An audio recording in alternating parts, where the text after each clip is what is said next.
네, 여러분들 9988234라는 말 많이들 들어보셨죠? 99세까지 아주 건강하게 사시다가 2, 3일 만에 편안히 생을 마감한다라는 의미인데 이 고령화 사회가 만들어낸 신조어 중에 하나라고 볼 수 있죠. 네, 그렇습니다. 노년기 삶의 질에 대한 관심이 점점 더 높아지고 있는데요. 네. 나이가 들면 우리 몸속의 장기도 노화되기 마련이지만 뼈도 그렇죠. 예외는 아닙니다. 아주 작은 충격에도 골절이 쉽게 발생할 수 있습니다. 네, 특히나 요즘 같은 계절 미끄러운 곳 많습니다. 조심들 네. 하셔야 되겠는데요.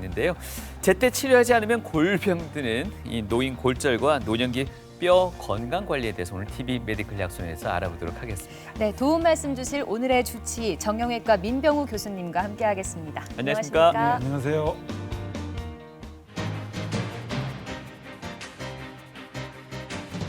100세 시대에 접어든 지금 무엇보다 중요해진 노년기 삶의 질. 골병 들지 않고 평생 건강한 걸음을 위해 정형외과 전문의 민병우 교수가 나섰다.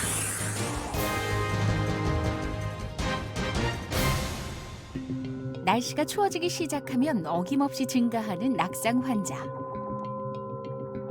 그중 노인들은 가볍게 넘어졌는데도 어디 하다가 뚝 부러져 버리곤 한다. 노인 골절 그러면 두 가지를 생각하셔야 됩니다. 하나는 근육이 약해져서 잘 넘어진다. 두 번째는 뼈가 약해져 있다. 그래서 의사의 입장이나 환자 입장에서 볼 때 두 가지를 다 치료를 해야 됩니다. 잘 넘어지는 것, 즉 낙상을 안 하게 하는 방법과 그다음에 약해져 있는 뼈를 어떻게 하면은 튼튼하게 해줄 수 있는가. 이 두 가지가 관건이 되겠죠. 특히 고관절 골절은 건강을 잘 관리하던 사람도 자칫 사망에 이르게 한다. 어떤 경우에서는 여타 암이나 심내혈관질환 못지않게 무섭다.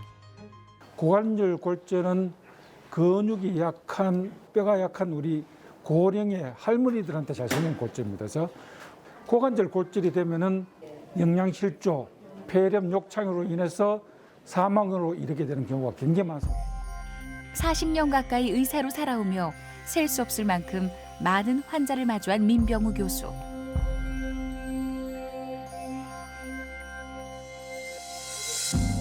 정형외과의 명의로서 지금도 매년 수백의 환자에게 다시 한번 일어설 힘을 주고 있다. 인공관절을 싸고 있는 뼈들은 굉장히 약해져서 쉽게 부러지게 됩니다. 그래서 그걸 인공관절 주위 골절이라고 그래요. 최근에 들어와서 인공관절 주위 골절의 환자가 굉장히 많아지고 있습니다. 그래서 그분들의 인공관절 주위 골절을 어떻게 하면은 합병증 없이 치료를 할 수 있는가가 제 요새 연구 과제입니다.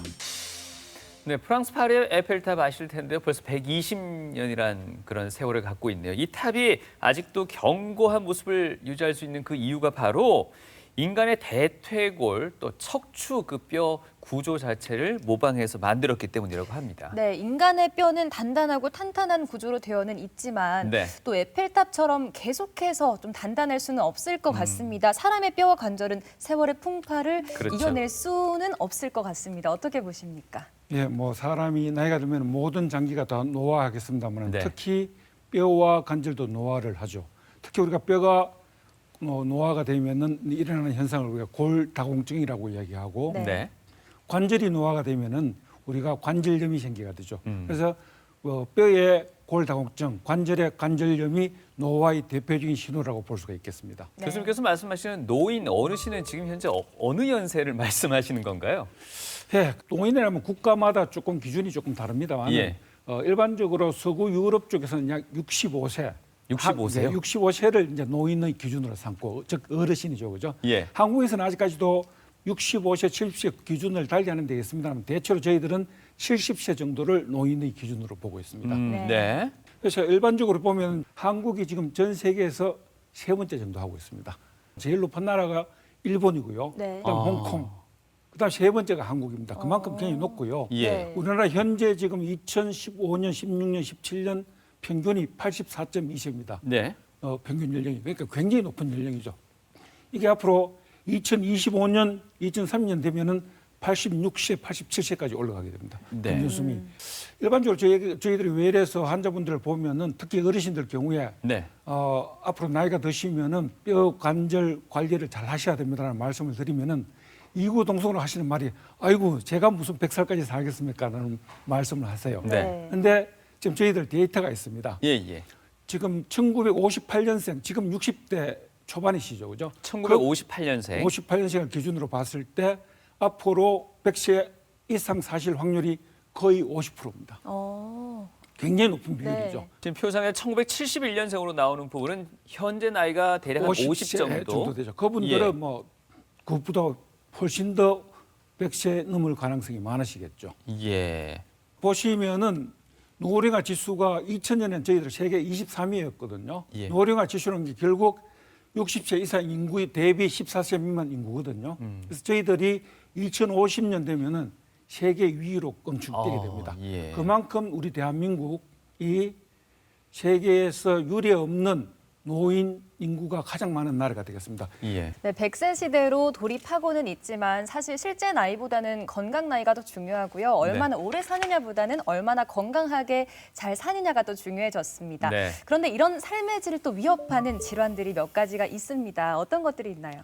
예, 보시면은 이제 우리가 노인성 질환을 8개, 8가지를 대표적으로 들라 그러면은 네. 여기 지금 사진에 나오겠습니다만은 눈의 안구 질환, 백내장, 네. 녹내장, 그다음 폐렴을 위시한 호흡기 질환, 심장병, 그다음에 비뇨기과 계통의 질병들, 그다음에 파킨슨 신경과 질환들, 그다음에 관절염, 골다공증, 당뇨 이렇게 8개 질환을 저희들이 8대 노인성 질환으로 하는데요. 네. 이 8대 노인성 질환 중에 2개가 바로 정형외과의 뼈와 관절의 질환입니다. 그래서 다른 장기들도 물론 다 노화를 합니다만 특히 뼈와 관절 이것도 노화가 일어납니다. 이거 보시면은 이런 60대 아주머니부터 이렇게 나이가 들어갈수록 신체적인 변화를 이 사진을 통해서 잘 보실 수 있죠, 그죠? 근육의 양은 점점 야위어가고 네. 허리는 꼬부라지고 이런 전형적인 변화가 일어나게 됩니다. 그래서 결국은 이제 80대가 되면 이렇게 전형적인 노인의 모습을 가지게 되죠.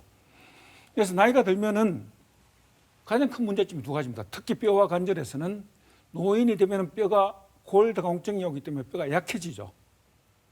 약해지거나 동시에 또 잘 넘어집니다. 쉽게 넘어진다는 말이 결국 근육의 힘이 약하기 때문에 잘 넘어진다는 얘기죠. 네. 뼈도 약한 상태에서 잘 넘어지니까 쉽게 골절이 오게 되겠죠. 예. 실제로 이제 방금도 설명을 하셨습니다만 나이가 들면 뼈가 잘 부러지거나 뭐 넘어질 확률이 높다라는 말씀 속에는 뼈가 그만큼 이제 약해진다는 의미가 담겨 있는 거라 생각됩니다. 그건 어떻게 저희가 수치로 볼 수 있을까요? 예, 뼈가 약해진다는 말이 결국 맞습니다. 이제 예. 뼈가 약해진다는 말이 이제 골다공증인데 이제 우리 인간이 나이가 들게 되면은 이제 가장 많은 게 물론 정서적으로는 굉장히 외로워지겠지만은 네. 그보다 더 심한 거는 이제 여러 가지 신체의 장기들이 노화가 됨으로 해서 이제 아파지게 되겠죠. 아파지는 게 이제 제일 문제가 됩니다. 예. 그래서 일반적으로 이렇게 생각해 보시면 됩니다. 젊은 사람들이 더 뼈가 부러진다는 의미는 뼈가 부러질 만큼 큰 외력이 갔을 때, 예를 들면은 네. 교통사고가 생겼다든지 네. 아주 높은 곳에서 추락했을 경우, 즉 뼈를 부러뜨릴 만한 힘이 작용했을 경우에 부러지는데 예. 우리 어르신들은 그런 충격 없이도 아주 작은 외력에 의해서도 쉽게 말씀드려서 길다가 넘어진다 또는 집안에서 미끄러졌다 그래도 쉽게 뼈가 부러지는 현상을 생기는 이유가 바로 뼈가 구조가 약해지기 때문에 그런 현상이 오게 됩니다. 여기 보시면은 오른쪽에 보시면은 저렇게 뼈가 에펠탑처럼 아까 네. 저렇게 촘촘한 구조로 되어 있습니다. 네. 저런 그 구조의 뼈가 오른쪽으로 하면서 골다공증이 생기면은 구멍이 저렇게 숭숭 뚫려 버립니다. 그 구멍이 숭숭 뚫려지는 거가 더불어 더 큰 문제는 뭐냐면은 뼈와 뼈 사이를 연결하는 브릿지가 손상이 돼 버려요. 예. 네. 그래서 오른쪽 그림에 보시면은 하부 밑에 사다리 보시면은 저렇게 브릿지가 있으면은 안 부러지게 되겠죠. 버틸 수가 있는데. 그런데 오른쪽 밑에처럼 저렇게 브릿지가 손상이 되면은 쉽게 부러지죠. 예. 이게 바로 골다공증입니다. 네. 예. 근데 이 골다공증이 무서운 게 뭐냐면은 우리 몸에 가장 많은 장기 중에 하나입니다. 우리 몸의 뼈는 206개가 있습니다. 네. 그만큼 골다공증에 침범을 받을 수 있는 장기의 수가 그만큼 많다는 얘기죠. 그러니까 생각보다도 이 골다공증이 우리 몸에 끼치는 영향이 굉장히 많습니다. 왜냐하면은 뼈의 숫자가 이렇게 많기 때문에요. 그래서 일반적으로 뼈는 보시면은 젊은 나이에서는 우리 뼈가 쉴 새 없이 뼈가 만들어지고 뼈가 파괴되는 게 평형을 이루고 있습니다. 아. 그래서 일반적으로 우리가 뼈를 만드는 세포를 뼈 형성 세포, 즉 조골 세포라고 이야기를 하고 예. 뼈를 파괴시키는 세포를 파골 세포라고 합니다. 이 두 가지 세포가 힘의 균형을 이루고 있습니다. 파골 세포와 조골 세포가 힘이 동등했을 때 정상적인 뼈의 구조로 가게 되는데요. 예. 나이가 들면 어떤 현상이 생기냐면 이 세포가 바로 파골 세포. 옆에 밑을 보시면 뼈를 저렇게 갉아먹고 있는 모습을 전자힘으로 촬영한 모습입니다. 저렇게 저 세포가 뼈를 저렇게 심각하게 갉아먹고 있습니다. 근데 나이가 들면은 전형적으로 저 파골 세포가 힘이 무지막지하게 커집니다. 대신에 조골 세포는 아주 힘이 약해져 버립니다. 뼈를 만드는 세포는 힘이 약해져 버리니까 상대적으로 조골 세포보다 파골 세포의 힘이 너무 강력하다 보니까 뼈가 흡수가 돼 버리고 뼈가 약해지는 현상이 예. 올 수밖에 없는 현상이죠. 그래서 나이가 되면은 뼈에 구멍이 숭숭숭 뚫려 있죠. 이쪽에 보시면은 예. 이 부분이 저 뼈에 구멍이 생긴 부분이죠. 네. 아주 심각하게 저렇게 뼈가 흡수가 되어버립니다. 그러면 저 부위가 아주 약해지게 되겠죠. 그러면 쉽게 작은 충격에서도 저 뼈가 부러질 수밖에 없는 구조가 되는 겁니다. 예. 특히 제일 문제가 되는 게 골다공증, 즉 뼈가 약해지는 것은 남자들은 거의 없습니다. 남자들은 약해지긴 하지만 네. 뼈가 부러질 만큼 약해지질 않습니다. 왜냐하면은 뼈를 만드는 세포는 우리 몸의 호르몬의 지배를 받습니다. 호르몬 중에서도 여성 호르몬의 대표인 에스트로겐의 지배를 받습니다. 예. 남자들은 나이가 들면은 여성 호르몬은 늘어나고 네. 즉 에스트로겐은 늘어나고 남성 호르몬은 줄어듭니다. 예. 프로제스테론이죠, 그죠? 반대로 여성분들은 나이가 들수록 에스트로겐 즉 여성 호르몬은 급격히 줄어들고 남성 호르몬은 증가합니다. 예. 그러면은 파골 세포의 힘은 굉장히 세지고 아. 조골 세포는 아주 약해집니다. 그래서 가장 이 골다공증에 취약한 게 여성분들 중에 갱년기를 지난 바로 5년 이내의 여성이 거의 대부분 99% 이상 이 골다공증에 걸릴 확률이 있다고 보시면 됩니다. 골다공증이 일어나면 특히 여성들한테 골다공증이 일어나면은 가장 먼저 침범하는 뼈가 어디냐면은 척추입니다. 네. 척추가 왜냐하면은 블록처럼 저렇게 생겨져 있거든요. 예. 저게 골다공증이 생기면은 어떻게 되냐면 저렇게 생깁니다. 뼈에 구멍이 숭숭숭 뚫리죠. 그러면은 사람은 직립보행을 합니다, 그죠? 직립을 해야 되니까 서가 있으면은 뼈가 약하면은 척추뼈가 이렇게 밑으로 내려앉아 버리겠죠. 그럼 어떤 현상이 오냐면은 이렇게 고져 있던 척추가 이렇게 앞으로 굽어집니다. 즉 허리가 앞으로 굽어지는 현상이 이 바로 골다공증의 제일 처음 나타나는 증상 중에 하나죠. 궁금한 게 좀 더 많아진 것 같습니다. 어떻습니까? 어르신들 그 골다공증 때문에 허리 이렇게 굽혀 지내시는 분들도 많으신데 관련된 영상도 준비하셨다고 들었습니다. 예. 이제 아까도 말씀드렸지만 골다공증이 가장 먼저 침범하는 게 척추인데요. 예. 척추가 이제 골다공증이 오게 되면 허리가 꼬부라지게 됩니다. 예. 허리가 꼬부라지게 되면은 이제 나타나는 여러 가지 현상들이 많이 있을 수 있습니다. 자, 제가 여기서 하나의 그 사진을 준비했는데요. 자, 이분은 61세 여자분입니다. 그죠? 자, 오른쪽 사진에 보시면은 허리가 이렇게 꼿꼿하시죠, 이분은 아직도. 아. 골다공증이 그렇게 심하지 않은 분이에요. 예. 허리가 꼿꼿하신 분들은 자, 보행을 할 때 어떻게 하시는지 보십시오. 이런 식의 보행을 하십니다. 그러니까 허리를 꼿꼿이 션 채로 자연스럽게 보행을 하시게 되죠. 예. 자, 그에 반해서 다시 이분 보세요. 87세 여자분이십니다. 이분이 허리에 골다공증이 와서 지금 이 사진에서처럼 허리가 이렇게 앞으로 많이 꼬부러지죠. 예. 네. 이렇게 꼬부러지시면은 자, 이런 보행을 하십니다. 자, 이 사진이 의미하는 바를 제가 한번 시연을 해드리겠습니다. 아, 예. 허리가 꼬부러져서 걸으신다고 생각했을 때 이렇게 걸으면은 앞으로 넘어질 확률이 굉장히 높아지겠죠. 그렇겠네요. 그러면은 앞으로 안 넘어지기 위해서는 우리가 어떻게 해야 됩니까? 엉덩이를 뒤로 세워야지만이 걸으실 수가 있습니다. 네. 예. 이렇게 걸으실 수밖에 없습니다. 어. 자, 그렇게 걸으면은 어떤 현상이 생기는지 보실까요? 아까 말씀드렸지, 허리가 꼿꼿하신 분들이 보행을 하다가 만약에 넘어지면은 주로 네. 앞으로 넘어질 확률이 높겠죠. 예. 그리고 이때는 아직도 근력이 좀 있기 때문에 본인이 방어를 합니다. 그렇기 때문에 넘어질 때도 손목을 짚고 넘어질 가능성이 높아요. 예. 그에 비해서 꼬부랑 할머니들은 다시 한번 보십시다. 네. 제가 아까 그렇죠. 엉덩이를 뒤로 제쳐서 걷는다 그랬죠. 예. 그래서 이런 모양으로 걷게 되다가 만약에 장애물이 나타나서 넘어지게 되면은 앞으로 넘어지를 못하고 네, 뒤로 넘어질 수밖에 없습니다. 그렇게 넘어졌을 경우에는 지면에 닿는 부위가 바로 이 엉덩이입니다. 예. 이게 정말 큰 차이점이 있습니다. 그래서 일반적으로 60대, 70대 분들이 골다공증이 있어서 넘어지더라도 이때는 허리가 많이 꼬부라져 있지 않기 때문에 넘어지면은 손목을 짚고 넘어지기 때문에 손목에 골절이 옵니다. 그에 반해서 꼬부랑 할머니들 경우에는 이렇게 넘어지게 되면은 엉덩이가 지면에 접촉을 하기 때문에 바로 엉덩이 골절이 오게 되죠. 똑같은 손목 골절과 엉덩이 골절인데 치료와 나타나는 예후는 예후는? 천지 차이입니다. 자, 여기 보시면은 나이가 들면 들수록 고관절 골절은 높아지고 손목 골절은 줄어들고 네. 그에 반해서 젊으신 60대, 70대 여성분들은 손목의 골절의 비율이 높고 고관절 골절의 비율이 예. 아주 낮습니다. 이게 실질적으로 우리나라 사람들한테 나타나는 데이터입니다. 네. 자, 실제로 제 환자 사진인데요. 오른쪽에 텅 빈 병상, 이 병상에 있는 분은 손목골절 환자입니다. 아, 그렇죠. 손목골절은 기부스만 하면은 네. 보행이 어디든지 가능하죠. 다닐 수 있습니다. 네네. 그에 반해서 고관절은 상지와 하지를 연결시키는 주는 구조입니다. 즉 네. 사람 직립보행을 합니다. 그죠? 네. 일어서야 됩니다. 일어선 데 있어서 고관절은 바로 그 중심에 위치하게 됩니다.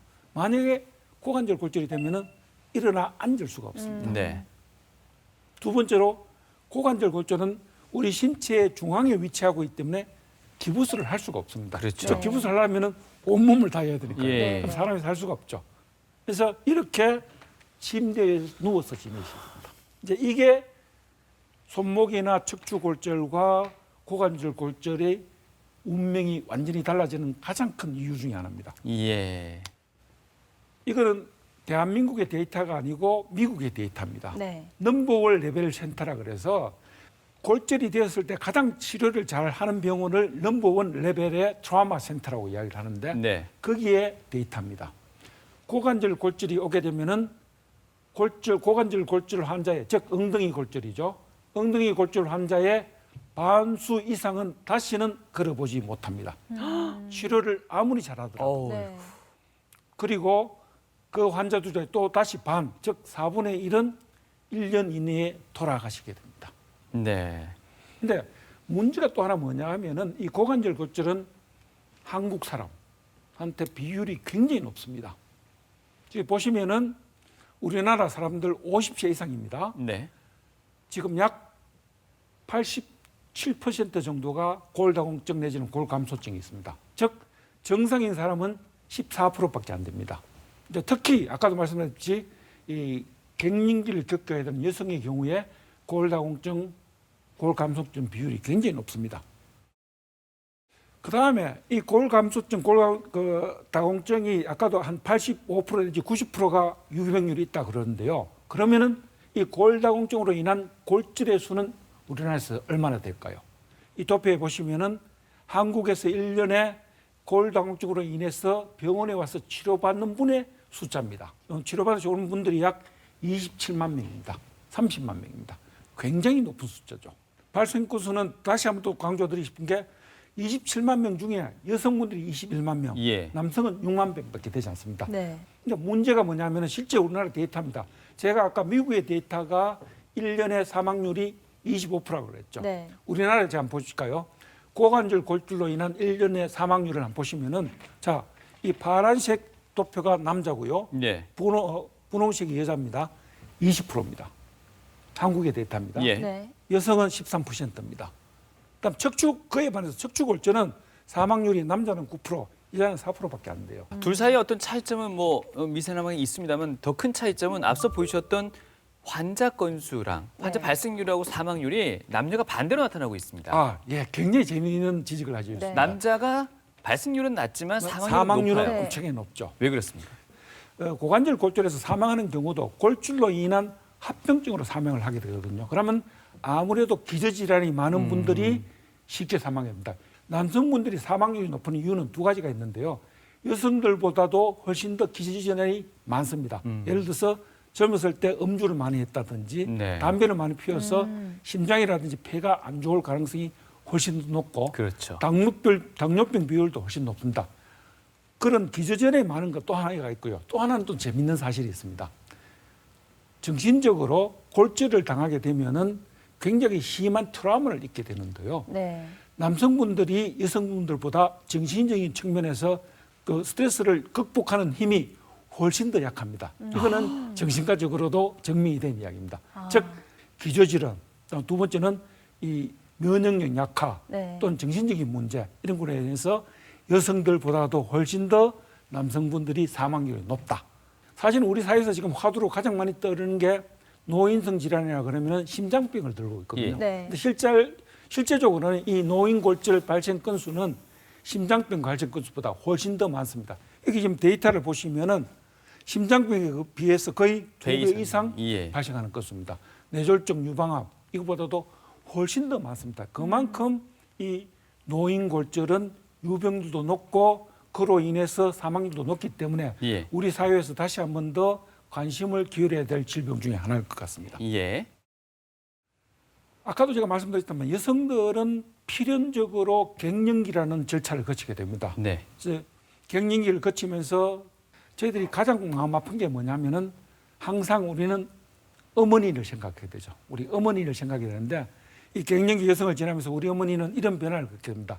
자식들을 위해서 모든 걸 다 바치주고 특히 수유를 많이 한 여성들일수록 골다공증이 올 확률이 훨씬 더 높거든요. 네. 그래서 많은 자녀를 기르다 보면은 힘도 들고 그런 분들이 이제 80대, 90대 되면서 아이고. 이런 모습의 우리 어머니가 되죠. 그래서 이 골다공증성 골절, 골다공증이 저희들 사회에서 끼치는 영향이 굉장히 많은 게 뭐냐면은 바로 우리의 어머니들이 걸리는 병이기 때문에 그만큼 더 위험하고 훨씬 더 또 애처로운 병 중에 하나입니다. 네.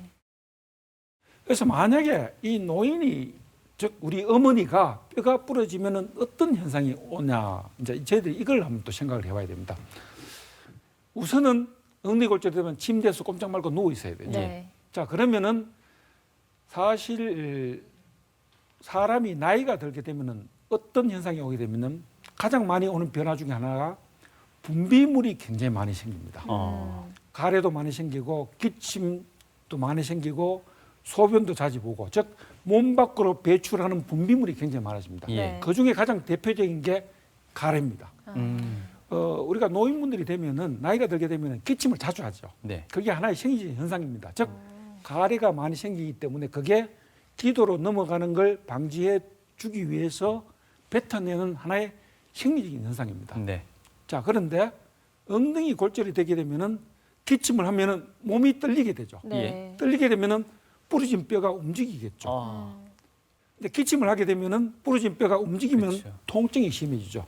그러면 우리 어르신들은 어떤 반응을 하느냐? 기침을 안 해버립니다. 기침을 안 하면은 분비물이 바로 기도로 넘어가죠. 기도로 넘어가면 바로 폐렴이 됩니다. 그와 더불어 누워서 지내야 되기 때문에 음식물 섭취를 누워서 먹을 수밖에 없죠. 누워서 섭취하게 되면은 식도로 안 넘어가고 기도로 넘어갈 가능성이 굉장히 높습니다. 네. 그러면은 바로 폐로 넘어가서 기도 폐색이 되겠죠. 네. 즉 폐렴이나 기도 폐색으로 해서 대부분 돌아가시고요. 두 번째로 돌아가신 건 또 뭐냐면은 기저질환이 있는 상태, 당뇨나 심장병이 있습니다, 그죠? 당뇨나 심장병이 있으면은 어떤 현상이 오시냐 하면은 우리 심장이 약해지면은 심장에서 우리 피를 온몸으로 내보내죠. 근데 심장이 약해지면은 펌뼈력이 약해지죠. 네. 그러면은 몸의 심장과 가까이 있는 기관들은 피를 공급을 잘 받습니다만은 심장하고 멀리 있는 부분은 피 공급을 잘 못 받겠죠. 가장 우리 심장하고 거리가 먼 데가 즉 피가 제일 안 가는 데가 어디냐면은 바로 네. 엉덩이 부분이에요. 꼬리뼈 있는 부분. 네. 아. 그리고 누워 있다 보면은 그 부위가 눌리게 되죠. 예. 즉 혈액 순환은 즉 피는 잘 안 가게 되는데 그 부위가 눌리게 되니까 살이 영양 공급을 못 받게 되니까 썩어 들어가죠. 그게 바로 욕창. 네. 엉덩이에 욕창이 생겨서 돌아가시거나 또는 세 번째 경우에서는 정말 아이러니한 이야기인데요. 자, 우리가 뼈가 부러져서 침대에서 누워 지낸다고 생각했을 때 가장 시급한 문제가 뭐냐 하면은 바로 대소변 문제입니다. 뼈가 부러져서 누워 있는 상태에 있게 되면은 그 대소변을 처리해 줄 사람은 간병인이 아니면은 아들이 해야 됩니다. 며느리들도 하기 힘듭니다. 그러면은 우리 엄마 어르신의 고관절 골절을 당한 어르신의 입장에서 볼 때는 굉장히 부끄럽습니다. 그러고 자식을 힘들게 하는 것 같습니다. 자, 그러면은 어르신들의 심리 상태는 내가 음식물을 섭취함으로써 대변이 내 자식들한테 고통을 주기 때문에 먹는 걸 꺼려하게 됩니다. 식사량조차 줄이시나요? 줄이죠. 거기다가 자 생각을 해보십시오. 활동을 하게 되면 식욕이 생깁니다. 가만히 누웠으면 식욕이 안 생기거든요. 네. 그러니까 식욕도 저하되고 소화불량도 있으시죠. 소화불량도 오고 먹는 것도 안 먹게 되니까 그렇죠. 실제로는 영양실조로 돌아가시는 분들도 많습니다. 그래서 다시 한번 정리해 드리자면은 폐렴, 욕창, 영양실조로 인해서 고관절 골절이 왔을 경우에 돌아가시게 됩니다. 고관절 골절을 당하게 되면은 과연 수술을 해야 되나 말아야 되느냐? 네. 그럼 수술을 한다면 어떻게 해야 되느냐? 이제 이런 이야기를 많이 하시게 되는데요. 제가 아까 사망률이 25%라고 말씀드렸었는데 예. 그거는 수술을 했을 경우입니다. 수술을 하지 않았을 경우에는 100% 돌아가십니다. 생각을 해보십시오. 네. 고관절 골절이 돼서 누워 있다고 생각하시면은 폐렴 반드시 옵니다. 영양실조, 욕창 옵니다. 네. 거의 1년 못 넘기세요. 네. 제가 사망률이 수술했을 경우에 25%라고 그랬죠. 예. 그럼 나머지 75%는 살아나신다는 얘기거든요. 네. 네. 75%의 확률이 있기 때문에 무조건 해야죠. 수술을 해야 됩니다. 예. 그것도 고관절 골절이 있을 경우에는 1시간이라도 빨리 해줘야 됩니다. 되도록 빨리 수술을 해줘야 되고 예. 그 되도록 빨리 수술을 해줘야 되는 이유가 빨리 침대에서 벗어나야 됩니다. 그러셔야 됩니다. 네. 그래야지 제가 아까 말씀드렸던 문제들이 해결이 되고요. 예. 그 다음에는 고관절 골절을 당한 그 부위가 문제가 아니죠. 딴 206개의 뼈가 있습니다. 아. 나머지 뼈들도 다시는 안 넘어지게, 다시는 재골절이 안 되게 치료를 해줘야 됩니다. 네. 예. 오른쪽에 고관절 골절이 있는 환자들 중에 20%가 반드시 반대측 다리에 또 골절이 오게 됩니다. 그래서 이 고관절 골절이 있는 골절 치료 원칙 중에 제일 중요한 게 뭐냐면은 부러진 다리를 치료하는 것도 중요하지만 부러지지 않는 나머지 다리와 팔도 반드시 다시는 부러지지 않도록 치료해 줘야 되는 게 굉장히 중요합니다.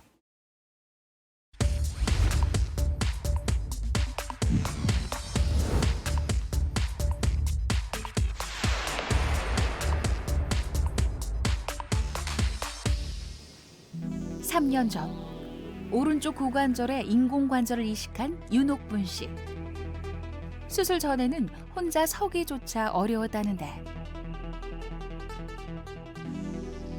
이 고관절 이게 앉았다 일라면 우두두둑 소리 났어요. 그래서 구부리다가 폈다 일하면 이 다리가 뼈가 어지러지는 같이 아팠어요.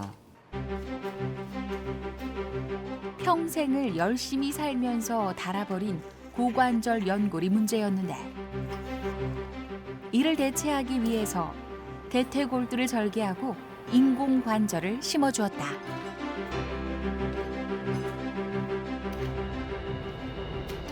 이 인공관절 수술에서 가장 중요한 점이 뭐냐 하면은 수술을 하는 것도 중요하지만 수술하고 난 뒤에 이 인공관절을 오랫동안 사용하기 위해서는 그 관절을 어떻게 사용해야 될지 이 관리가 굉장히 중요합니다. 관절의 사용 연한, 즉 관절의 수명을 늘리려면은 수술하고 난 뒤에 관절의 관리가 훨씬 더 중요합니다. 수술 후 한동안은 무척 아프고 힘들었다는 윤옥분 씨. 지금은 재활도 마치고 주기적으로 경과만 관찰하고 있다. 또 막 밥만 먹었다 가면은 집에서 노상 왔다 갔다 하면서 계속 했어요. 그래 하니까 차차차 차도가 좋아지더라고요. 처음에는 이 다리를 이렇게 올리지도 못했어요. 또 운동도 아침 저녁으로 하고 해가지고 많이 좋아졌어요. 관리에 신경 쓰는 만큼 좋은 상태를 유지 중인 인공관절. 윤옥분 씨의 건강한 보행은 앞으로도 계속된다. 덤으로 사는 인생, 다리가 아파서 죽었으면 갈 길인데 지금은 이제 뭐 이래 회복시켜 주시고 건강한 모습으로 사니까 뭐 좀 좋은 일을 하고 싶은 마음이 생겨요. TV 메디컬 약손 오늘 이 시간 노년의 삶을 위협하는 골절에 대해서 알아보고 있습니다. 네, 수술 후에 교수님, 수술 후에 또 부러지는 경우도 뭐 있지 않습니까, 그렇죠? 그런 분야에서 관리는 어떤 식으로 이루어져야 될까요? 그래서 그 노인성 골절, 특히 엉덩이 골절이 있을 경우에 이제 골절 자체 부러진 부위를 치료하는 것도 중요하지만 네, 부러지지 않는 부위가 다시 부러질 확률이 아까도 말씀드렸다시피 한 20%가 넘기 때문에 재골절이 오지 않게 예방해 주는 게 굉장히 중요하거든요. 예, 그 예방해 주는 방법을 크게 나눠서 4가지로 제가 설명을 드리겠습니다. 네. 여기 보시면은 운동, 낙상 방지, 칼슘, 바이타민 D 섭취, 전문 치료 약제 이 4가지가 노인 골절 수술 후에 재골절을 막아주는 4가지 대원칙이거든요. 예. 이 4가지 대원칙이 있기 때문에 제가 하나하나 설명을 좀 드리도록 하겠습니다. 이 바이타민 D부터 먼저 말씀을 드릴게요. 이 비타민 D, 바이타민 D는 이름은 비타민 D지만 실제로는 비타민이 아닙니다. 그러면 이름만 잘못 지어졌어요. 실제로는 호르몬입니다. 이 비타민 D는 뼈와 근육을 관장하는 호르몬이에요.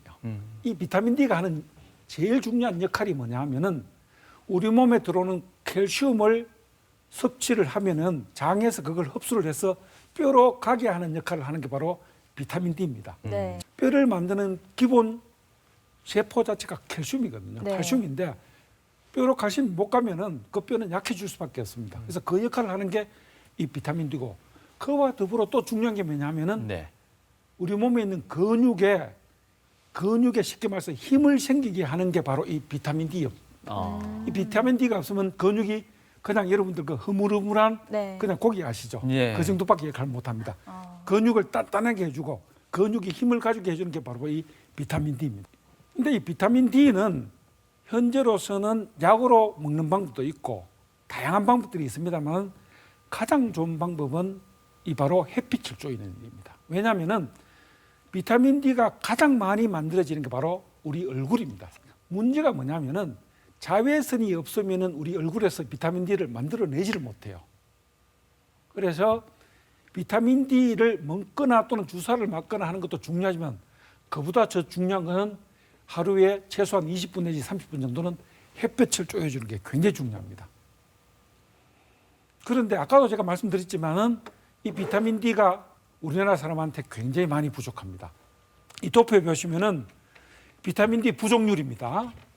중동 국가가 80%입니다. 아시아 지역이 70%예요. 나머지 유럽은 50% 정도밖에 안 됩니다. 중동이 왜 80%나 될까요? 왜 그런가요? 바로 히잡이죠. 중동 여자분들은 전부 얼굴에 히잡을 쓰게 되죠. 네. 우리도 마찬가지지 않습니까? 우리나라는 히잡을 쓰는 대신에 뭘 하죠? 선블락도 있고 그렇죠. 마스크 변장을 예, 하시죠. 예, 네. 예, 예. 화장을 하는 게 아니고 변장을 하게 되죠. 선크림을 너무 많이 바른다는 얘기입니다. 특히 네. 우리나라 사람들이. 일부러 피하려고 하잖아요. 그렇죠. 근데 유럽은 보시면 아시다시피 일부러 일광욕을 즐기시잖아요. 노출시키죠. 그러니까 비타민 B 부족률이 50%밖에 안 되고 우리나라는 70%밖에 안 됩니다. 그래서 예. 보통 이제 대낮에 저희들이 이제 밖으로 나가게 되면은 이제 자외선이 너무 강하기 때문에 얼굴에 사실 부작용이 많이 생길 수 있거든요. 그래서 저희들이 제일 권고드리는 건 뭐냐면은 아침 해 뜰 시간 또는 해질 시간에 20분 내지 30분 정도 산책을 하면서 햇볕 쬐어주는 게 이 비타민 D 생성도 제일 많아지고 얼굴에 대신에 트러블은 잘 안 생기기 때문에 그 방법이 사실 제일 좋다고 저희들이 생각하고 있습니다. 네. 그 다음에 마지막으로 이제 또 하나 더 말씀드린 게 이제 뼈가 약해지게 되면 결국 뼈를 튼튼하게 하는 골다공증 약제를 투입하는 수밖에 없거든요. 네. 골다공증 약제는 크게 떠나서 2가지가 있습니다.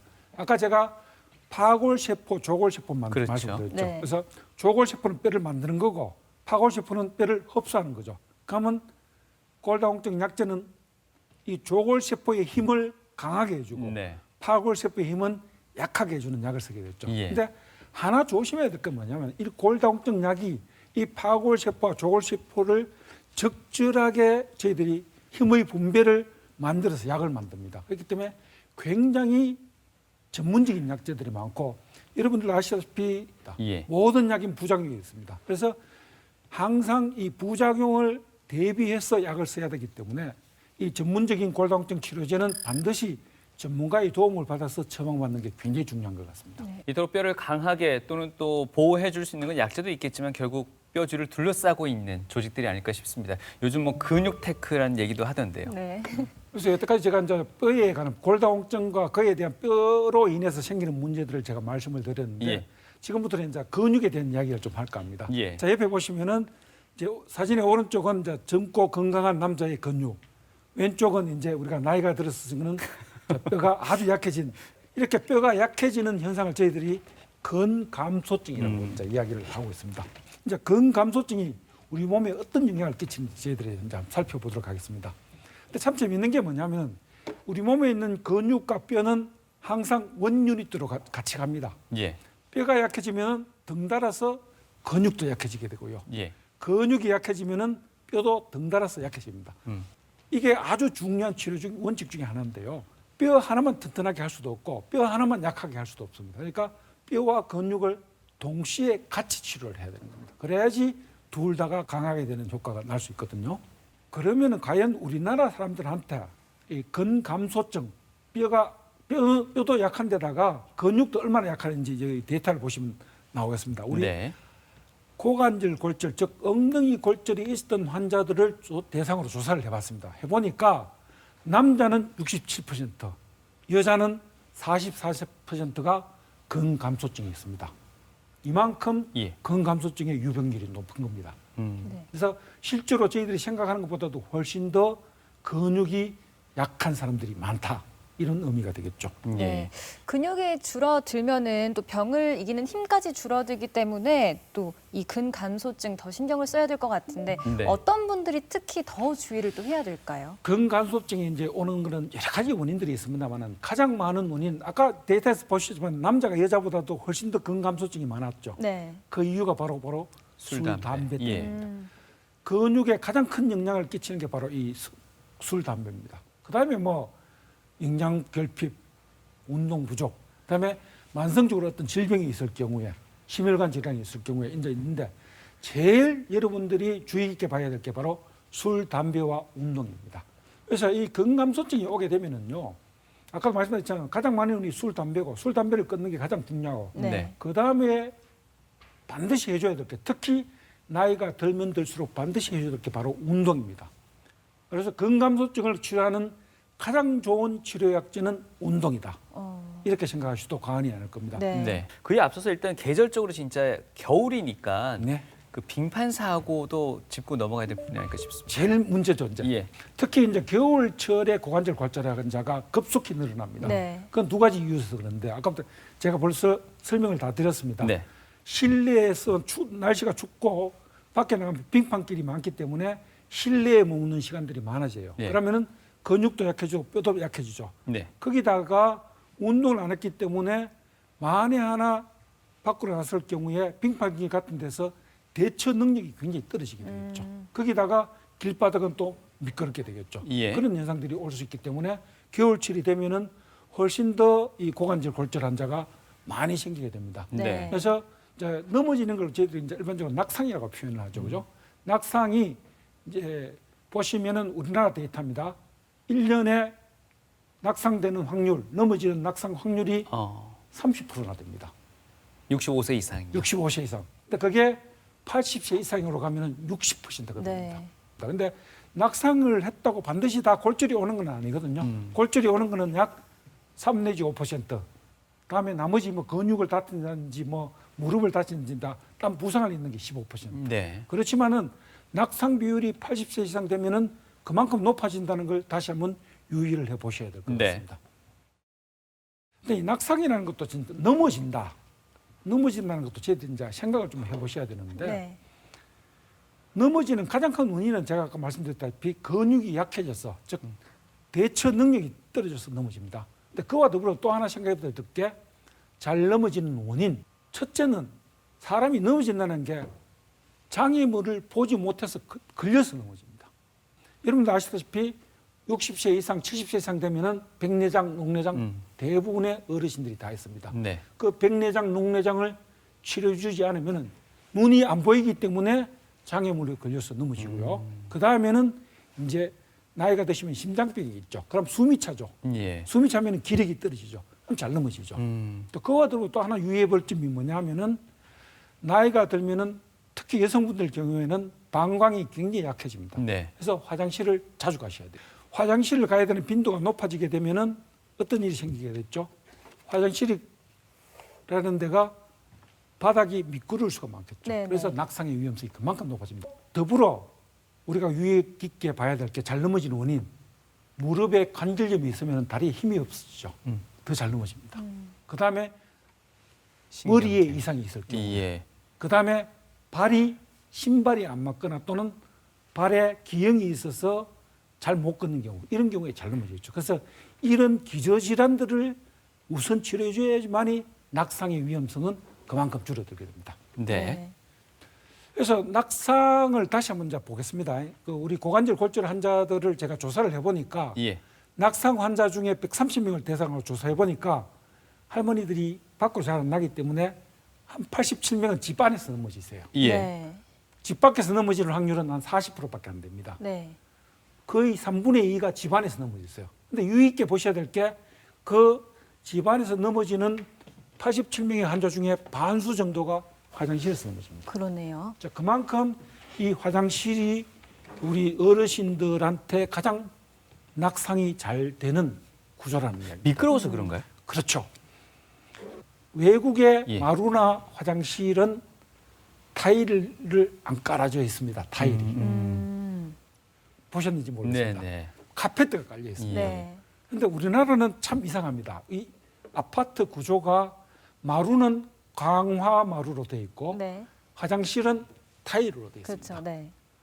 둘이 물방울이 조금만 있으면 쉽게 넘어지는 구조로 되어 있습니다. 요즘 마루에도 타일 깔아놓습니다. 그렇습니까? 그만큼 예. 우리나라 이 주택 구조가 우리 어르신들이 낙상을 당하기에 굉장히 좋은 구조로 되어 있고요. 예. 또 하나 제가 놀라운 거는 뭐냐면은 우리나라의 아파트의 구조가 거실과 화장실 사이에 턱이. 층고가 네. 존재를 하고 턱이 존재를 합니다. 예. 생각보다 그 화장실과 거실 사이의 턱에서 우리 어르신들이 굉장히 많이 넘어지세요. 네. 그래서 앞으로 이 부분은 우리 아파트를 짓고 설계하시는 우리 건설하시는 분들이 한 번쯤 이 어르신 골절에 비추어서 한번 그 구조적으로 좀 개선 방안이 좀 있지 않을까 싶은 생각이 그리고 듭니다. 미관을 떠나서 이 손잡이도 곳곳에 조금 필요할 것 같더라고요. 특히 그럼요. 화장실 같은 경우는. 저희들보다 이제 노년 지수가 훨씬 높은 일본의 경우가 이제 제일 대표적인 경우가 되겠는데요. 네. 예.